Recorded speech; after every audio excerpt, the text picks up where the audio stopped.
salam sejahtera. Saya Durah Insyirah, wartawan anda pada hari ini. Pada pagi Ramadan yang barakah ini, SMK Bandar Baru Sintok sedang mengadakan program Tadabbur Al-Quran sempena sambutan Nuzul Al-Quran.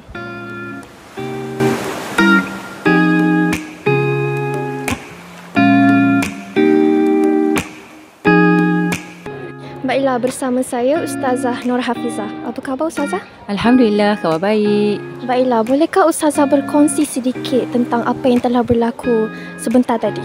Okey, bismillahirrahmanirrahim.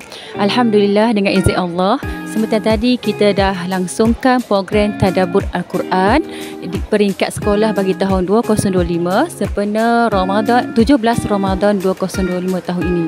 Alhamdulillah. Baiklah, soalan seterusnya, apakah objektif program ini? Okey.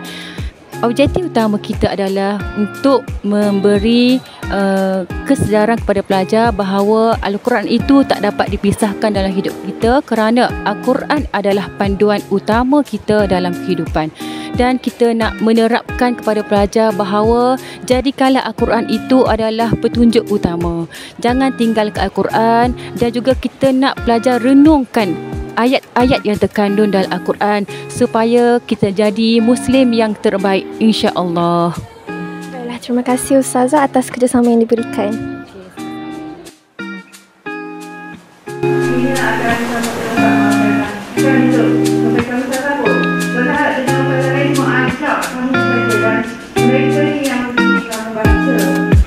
Bersama saya Zarif Zafran yang mengetuai bacaan sebentar tadi. Apa khabar Zarif Zafran?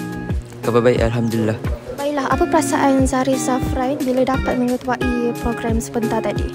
Pertama sekali, saya berasa amat gembira kerana telah melantunkan ayat Al-Quran pada hari yang mulia ini, iaitu hari Nuzul Al-Quran. Yang kedua sekali, saya juga berasa banggalah terhadap diri saya sendiri kerana telah melantunkan ayat Al-Quran di hadapan rakan-rakan saya yang lain.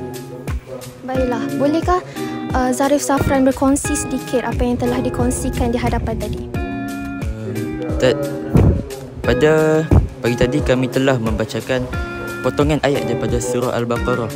Potongan ayat itu menceritakan tentang ibadat berpuasa yang sinonim dengan bulan yang kita duduki pada masa kini, iaitu bulan Ramadan. Dan untuk menutup bacaan ayat itu, kami juga telah membaca doa khatam Al-Quran. Baiklah, terima kasih Zarif Zafran atas kerjasama yang diberikan.